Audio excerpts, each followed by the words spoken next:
నాకైతే మస్తు భయం అవుతుంది, ఏమంటుందేమో అని చెప్పి.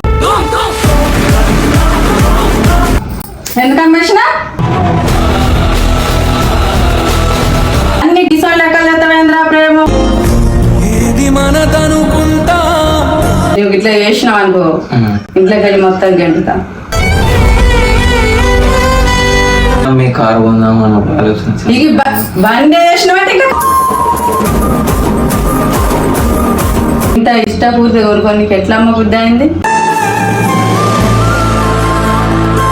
డాడీని అడుగు. డాడీ కొడతాడు, ఇద్దరు ఎత్తాడు ఇవాళ.